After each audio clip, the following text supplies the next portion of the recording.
Salut les amis et bienvenue sur votre plateforme. Les amis, les Suisses ont compris, oui, le jeu des Américains.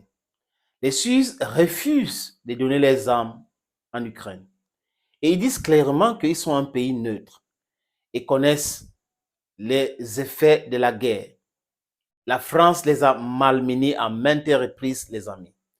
Et nos amis suisses, dans l'Assemblée nationale, la Chambre basse, ont voté contre le transfert des armes en Ukraine.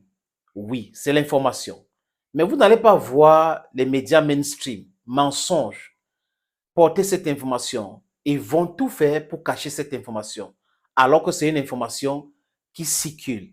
La presse suisse en parle. Mais comme ça ne les profite pas, ils ne peuvent pas accepter, amplifier cette information, les amis. Mais seulement, nos amis suisses ont compris le message. Oui, les amis, ils ont compris le message. Le message est quoi? Parce que les Américains, ils veulent que les Européens donnent tous les ans. À un moment donné, ils ont un coup d'âme. Et les Américains vont commencer à dire, la Russie va envahir l'Europe. Si vous ne faites pas attention, la Russie va envahir l'Europe. Pour faire quoi maintenant, les amis? Malgré le fait qu'il y a l'article 5 de ce traité de l'OTAN, ils vont faire peur aux Européens. Et les Européens vont s'approvisionner chez eux. Et les Américains vont encore vendre les armes aux Européens. Donc, les pays en Europe aujourd'hui qui ne comprennent pas cette stratégie-là, c'est leur problème. Très bientôt, ça va les arriver. Parce qu'ils sont en coup d'armes. Ils ne fabriquent pas assez d'armes, des munitions. Oui. Et ils passent le temps à envoyer tout ce qu'ils ont dans leur stock, des souverainetés même pour ces temps, en Ukraine. Viktor Orban, qui est le premier ministre hongrois, a dit clairement qu'on ne doit pas lui donner de leçons. Il faut arrêter avec cette mascarade. Il faut arrêter avec cette simulacre de contre-offensive. Les contre-offensives que les gens prennent seulement les villages qui se trouvent dans la zone grise. C'est ce qui se passe. Qui se trouvent dans la zone grise, ils récupèrent ça tous les jours, sans combat réel, mais ils paient les charges chaque jour et ils continuent de nous raconter les boubas. Les amis, les Américains sont là pour le business. Oui, ils sont là pour le business. Ils n'ont pas d'amis. Ils disent ça clairement, ils n'ont pas d'amis. Si les Américains avaient les amis, ils ne devraient pas vendre le gaz en Europe à mon frère. 4 fois le prix que la Russie vendait son gaz en Europe. Et les Européens achètent. Macron a même fait le déplacement pour Washington pour rencontrer Joe Biden. Il a reçu quoi? Il a reçu une réponse vraiment un fin de non-retour. Que c'est le business, on ne peut pas intervenir. Et pendant ce temps, les Américains empêchaient les Européens d'acheter le gaz russe. L'Allemagne d'Angela Merkel avait compris pour faire prospérer cette industrie, il fallait avoir le gaz à bon marché, bon prix. Et c'était le gaz russe. Ils ont conçu le pipeline Nord Stream 1. Après, il y avait Nord Stream 2. Et les Américains, avec les Ukrainiens, comme c'est ce qu'ils ont dit, ont détruit ces pipelines-là.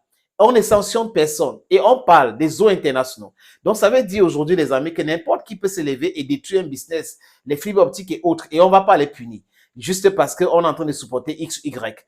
Les amis, quand George Bush, avec sa barbarie légendaire, a attaqué sur les fausses bases l'Irak et tué 1,4 million de personnes, personne ne l'a inquiété. Même John Terry a dit qu'on n'a pas le droit de poursuivre les Américains et ses alliés. Donc, on parle là de qui quoi?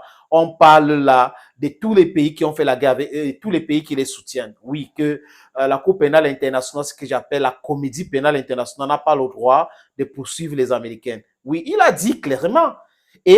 Mais on peut inquiéter les autres, non, les amis. C'est un peu ça.